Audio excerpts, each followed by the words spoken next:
চোখের পানি ফেলেছেন যে আমাদের মতোই বাচ্চা নিয়ে তো ওদেরও আজকে রাতে ব্যস্ত থাকার কথা। আমি চাইবো আল্লাহ যেন আজকে যে ছেলে মেয়েগুলো আমাদের শিক্ষার্থীগুলোর গতকাল হোমওয়ার্ক করার কথা ছিল, আজকে যাদের ব্যাগ কাঁদি নিয়ে স্কুলগুলোতে তাদের কলকাকুলিতে মুখরিত হওয়ার কথা ছিল, সেই সন্তানগুলো পরিবারের কথা ভাবলে আমাদের আজকে বক্তব্য দেওয়ার কিছু নাই। সকলের জন্য মৃত্যু নির্ধারিত। আল্লাহ সুবহানাহু ওয়া তাআলা কাকে কিভাবে তিনি তার কাছে নিয়ে যাবেন এটা তার চূড়ান্ত পরিকল্পনা। তারপরও দুনিয়ার দৃষ্টিতে আমরা দুর্বল মানুষ হিসেবে এ সমস্ত ঘটনা যখন সংঘটিত হয় স্বাভাবিকভাবে আমরা শোকাহত হই, আমরা মর্মাহত হই, আমরা বেদনাহত হই।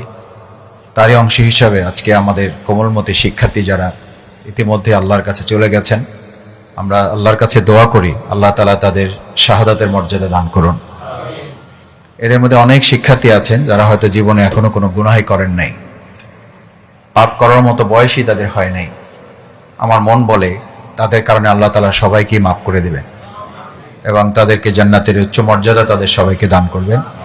রাসূল করিম সাল্লাল্লাহু আলাইহি ওয়াসাল্লাম তার হাদিসে বর্ণনা আছে, তিনি বলেছেন অগ্নিকাণ্ড বা এরকম বড় কোনো দুর্ঘটনায় যারা ইন্তেকাল করেন, মারা যায়, তাদেরকে আল্লাহ তাআলা শাহাদাতের মর্যাদা দান করেন। আমি বিশ্বাস করি আমাদের এই কোমলমতি শিক্ষার্থী, তাদের সাথে শিক্ষিকা, আপনারা জানেন একজন শিক্ষিকা প্রায় 50 জন শিক্ষার্থীকে বাঁচাতে গিয়ে সে নিজে শেষ পর্যন্ত মৃত্যুর কুলে ঢলে পড়েছেন।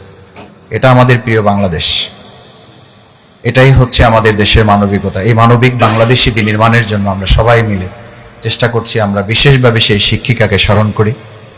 অনেক অভিভাবক আহত আছেন, অনেক উদ্ধারকর্মী আহত আছেন, স্বেচ্ছাসেবীরা আহত আছেন, তাদের সবার জন্য আমরা দোয়া করি। বাংলাদেশ জামাত ইসলামী ইতিমধ্যে অ্যাম্বুলেন্স দিয়ে আমরা সহযোগিতা করার চেষ্টা করেছি। এটা আমাদের দায়িত্ব, এটা আসলে সহযোগিতা বলা যাবে না। এই দুর্ঘটনার মধ্যে তো আমরাও পড়তে পারি, এই দুর্ঘটনা আল্লাহ না করুন আমাদের কারো উপর আসতে পারে। সেই জন্য আমরা যে কবিতাটা বলে থাকি, আসলে এটা কবিতাটা ইসলামের থিওরি। প্রত্যেকে আমরা পরের তরে, আমরা নিজের জন্য না, আমরা পরের জন্য। যদি আমি পরের জন্য করি তাহলে আল্লাহ আমাদের জন্য